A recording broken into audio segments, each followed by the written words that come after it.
Hello and good morning, everybody. Hey, this is Shelley Fraser Mickle in Florida, waiting for the podcast. Well, you've come to the right person. Oh, good. Is this Arrow Collins? It is. You pronounced that correctly. Thank you so much. I did? Yeah. Oh, well, give me a minute so I can pat myself on the back.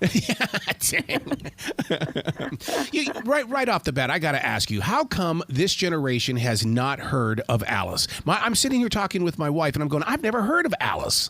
I know. Isn't it weird? She's evaporated from history, and to me, it's just extraordinary. Are you ready for me to talk about the book? Or I want to talk about the book. I want to talk about you. I want to talk about everything. Okay, well, let's go then. Who was she? Part of what stuns me is just what you expressed. How did she evaporate? How do we not know about her? Because she was the first Princess Diana. And then our obsession from Alice moved on to our obsession with Jackie Kennedy. Yes. And today I'm comparing Alice to Taylor Swift. Oh, my God. Because Taylor Swift is influencing a whole generation of young women just as Alice did. And what was crazy about Alice's day was in that time, a woman's name didn't appear in the newspaper except when they were getting married or were already dead. And yet Alice generated more newsprint than even her father, even when he was president. In fact, they competed to see who was more popular, and Alice always won. I wonder how many readers are going to pick this book up and ask that question: Is this real? And because it's such a big secret, but yet everybody knew about it. Right. Yeah. Well, to that fact, the book only came out October the 3rd, and a journalist here in Gainesville asked if he could write a review of it or a feature article. And so I think he was the first person to read the book, and he called me up afterward, and he said, Shelley, you made all this up, didn't you? Yeah. It reads like a novel. But he knew that I had been on National Public Radio for years as a storyteller. I can make up anything. I made up a fictional family for NPR storyteller. But when I decided to switch novel writing to writing narrative history, I knew I would have to be careful because the nonfiction police would come and get me. Yep. So everything in this book is documented. Every word and dialogue is documented. I knew I was in danger. And so but I used novelist skills to put it together so that it does read like a novel, like a story. So let me tell you a little bit about the complicated relationship Alice had with her father. Please do. Oh, you ready? I'm ready. So, Alice's beloved mother was named Alice Hathaway Lee, and little Alice was named after her because, get this, when little Alice was only 2 days old, her mother died of kidney failure. No. And to make matters worse, her mother died in Teddy Roosevelt's arms on the same day that Teddy Roosevelt's mother died. Oh, man. Can you get that? They died in the mansion next to Central Park. And those two deaths in one day, two funerals in one day, more or less paralyzed Teddy Roosevelt. He was so devastated with grief. When he held little Alice for her baptism, he couldn't look her in the eye nor say her name. And in time, she interpreted his silence as disapproval. So she came up with all sorts of outrageous antics to capture his attention, and her outrageousness made her famous. And the really amazing part of this was she was pathologically shy. Really? She never spoke in public. So I want to paint this picture of Alice arriving in Washington to move into the White House. And I want to add right here just a chilling fact. Theodore Roosevelt became president when President William McKinley was assassinated. Mm-hmm. And, you know, you can't leave the presidency open for a minute. So they sent for him by telegram and messages. And as soon as he heard, he was furious because he said the man that murdered William McKinley was not shooting at the man, he was shooting at government. That echoes so much into what we're living through today. And from that moment on, TR carried his own pistol. So we have a lot here to see this history echoing into what we're living today, and the benefit is we can see how to do things better. So when Alice arrived in Washington, D.C. on the train, I want to paint this picture to get how she appeared, because after that, the country, in fact, the whole world went nuts over her. She got off the train wearing a wine dress, and she had a bouquet of violets in her waistband. She didn't expect any of this. It was a shock for her father to suddenly ascend to the presidency. So when she got off the train and her beautiful 17-year-old sexual body walked to the waiting carriage, the flash bulbs on those first cameras began popping and smoke blowing. They used powder to do that.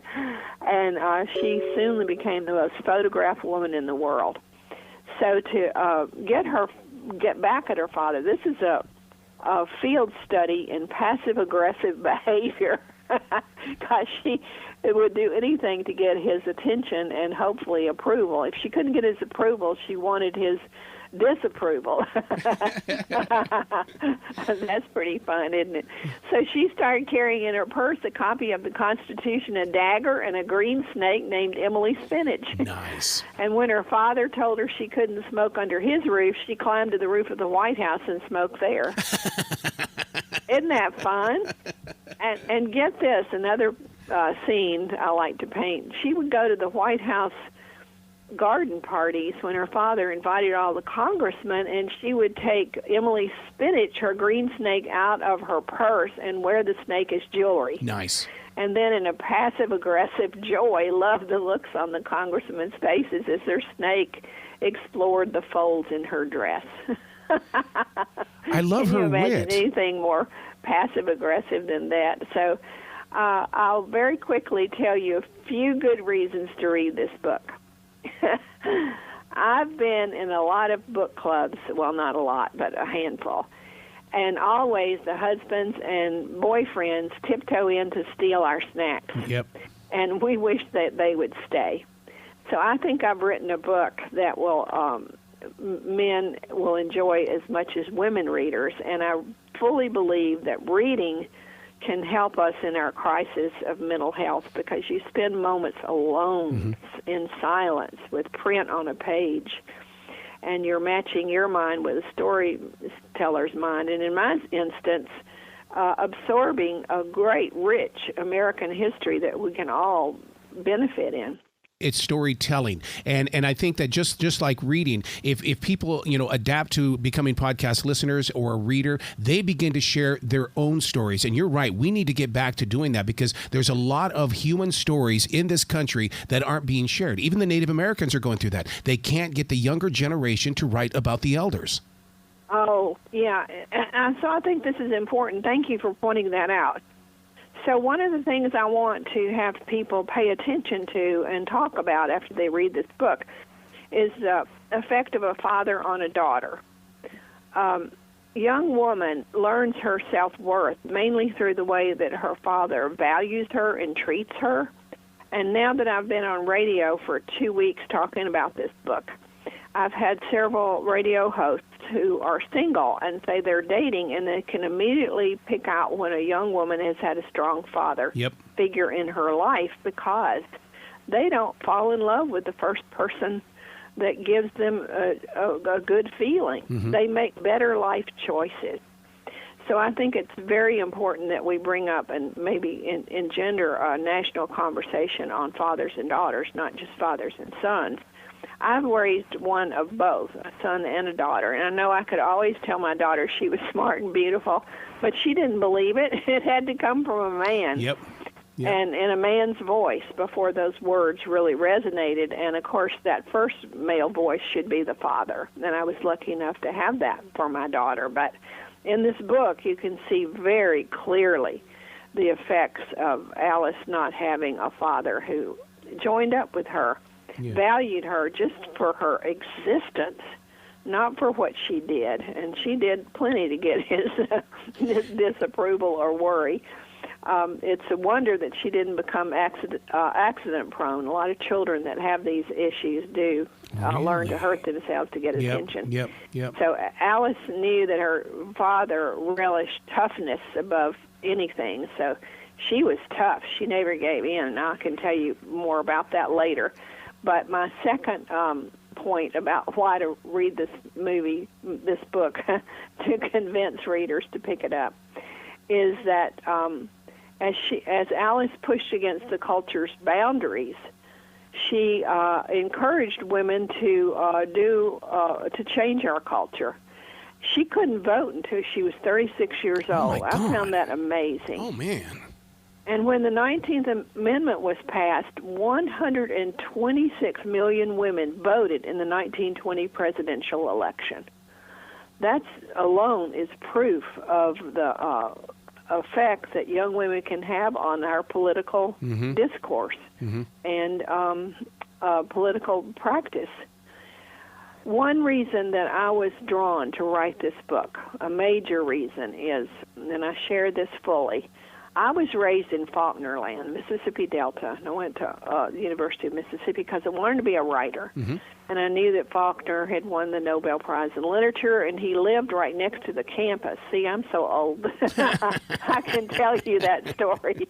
So I wrote him a letter. I told him I was coming, and I said, I hear that you know a good bit about writing, and I hope that if you see me walking across the campus, you'll come introduce yourself. So isn't that amazing? When you're 18, you do stuff like that. Oh, yeah. So anyway, he died right before I got there, and I took it personally. I thought he had gone to great lengths to avoid me. So anyway, he told writers, though, I studied everything he said about writing or wrote about writing, and he said to young writers, don't write about the nuclear age, write about the heart in conflict with itself. Yeah. And Alice certainly was the embodiment of that, because she lived a haunted childhood when no one could talk about her mother because the death was so painful, and her father couldn't tell her how much he had loved the mother and passed on that unconditional love to her. So in my research, I found that moment when she underwent a transformative change. I call it enormous changes at the last minute, which it holds hope for any of us. We can always get better. She had a daughter, I can't say out of wedlock, but it was not with her husband. She married the Speaker of the House. Ooh. And this is interesting. You can listen for it in the news, because the Longworth Building in Washington, D.C. is where a lot of the Congress meets. You can hear it mentioned. So he was a great politician, and he was a great speaker, but he was an alcoholic and a philanderer.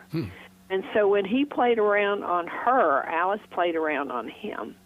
And she fell in love with a senator from Idaho, Bill Borah, B-O-R-A-H, and she had a daughter with him.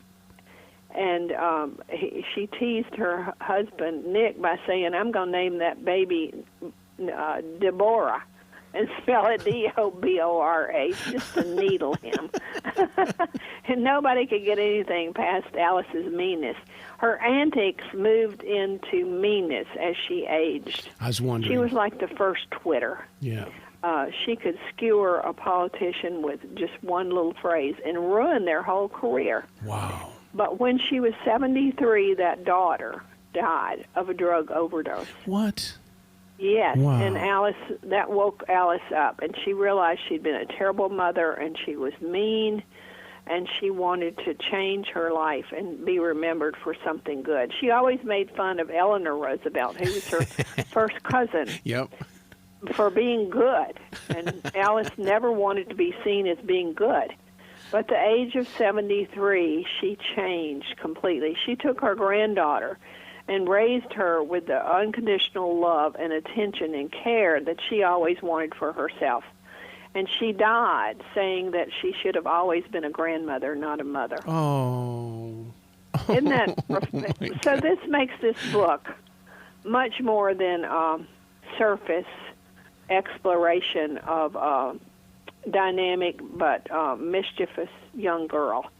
It makes it very deep, in my opinion, and also riveting in terms of a life story. You know, Alice, I said, lived to 96. Wow. Because she was feisty enough. Oh, yeah, and strong enough. But I would just want to add this. I don't know how much more time we have because I could chat until the cows come home. But what men will love, of course, I love it too. That sounds not exactly proper for me to say, but in my research, every instance I found when TR was guiding the nation through a crisis and Alice was sitting at his knee, I included that in the book. So that you can actually see TR practicing politics as an art. Oh, and by that I mean that what he did as president is like an iceberg. You can see what was above the surface, but what was below was how he brought it all about, and sometimes it was not pretty. But he always called himself, he was not a party man, but a moralist. Mm-hmm. In fact, he said in the last moments of his presidency, he set all this land aside. We have a state park. That's it. As executive orders, and he said it was a moral rather than a political issue to take care of the earth. And also, I want people to know he was the first president to be awarded a Nobel Peace Prize. Mm-hmm. Isn't that amazing? Mm-hmm. Mm-hmm. And here's homework. You ready? All right, you be the teacher. Well, for my listeners, here's a puzzle.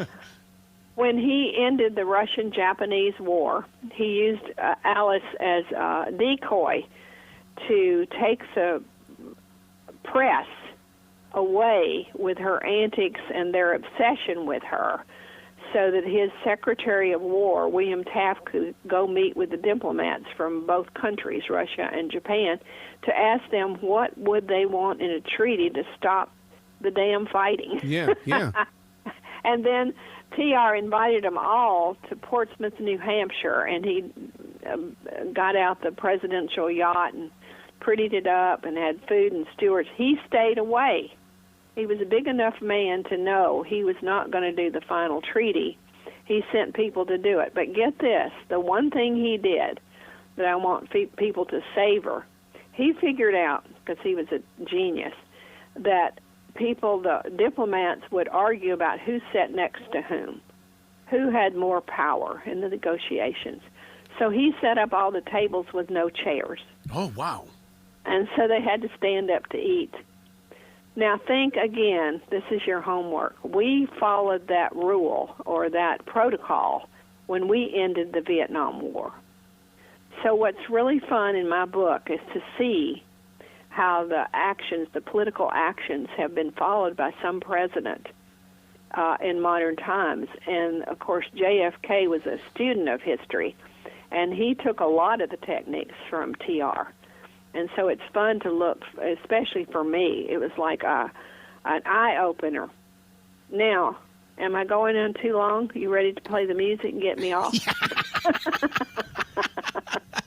Listen to you. Yeah, we still have a couple more minutes. Okay. Well, let me very quickly tell you this, because my editor cut out 100 pages. I was going to ask you about that. TR Yep. And the research. Yep. But I want to tell you something that's not in the book. And I predict that every man on the planet is going to love this. So when TR went to the Badlands to try to work off his grief from losing his wife and mother in one day, he stayed out there off and on several years. And so he was riding his horse, and I've memorized every horse name. Of course, I'm a horse person. So Little Manitou, his horse, he was out on alone in the Badlands searching for grazing land for his cattle. And suddenly a group of Native Americans or Indians rode up and looked very menacing. They just stopped and looked at him, and he realized, he supposed, that they would chase him and either torture him or kill him. Yeah.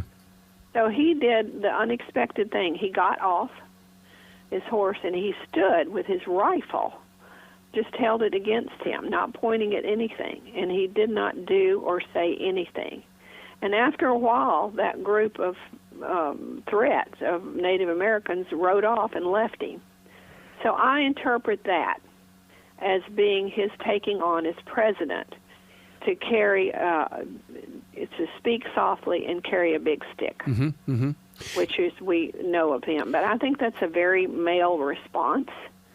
And what was really fun for me was to interpret history in that way, to say this probably led to his personality taking on that knowledge of how he could face someone and diffuse a really angry situation or an unknown threatening situation, put it that way. The story you just shared with me is, I've read about that so many different times, because in Native American spirituality, that's a game of coup. What he did was a game of coup, where, in fact, I have a coup stick, and what you do is you go into the area where it could be your worst enemy or just a family member in a different tribe. But what you do is you go in basically with a stick and you touch them or you touch yourself. And that, you just told me the story of a game of coup. Oh, that's fascinating. Thank you for telling me that, because I think it's a pivotal moment in TR's diplomatic skills. Yeah. Isn't this fun? Yes, it is. You know, this has got to be turned into like a 9-part series on Netflix, and it has to be narrated by you, because I mean, because you dive so I'm an deep old into the woman, but I'm hanging on by my fingernails. in fact, let me end with this. A great historian said to me that we live with delusions until history changes us. So every night I put a big, thick history book on my bedside table. So if I die in the middle of the night, it will make me look good. You got to promise me that you're going to come back to this show in the future. I would love to. This has been so much fun. So readers, go out there and get this book. It's available everywhere. You know, if you, I hate this word Google, but we use it all the time because it sounds raunchy. But if you Google me, White House Wild Child, it'll come up with all kind of places you can get the book immediately. So thank you, dear. I really appreciate your letting me chat on like this. Absolutely. You be brilliant today, okay? Thank you, dear.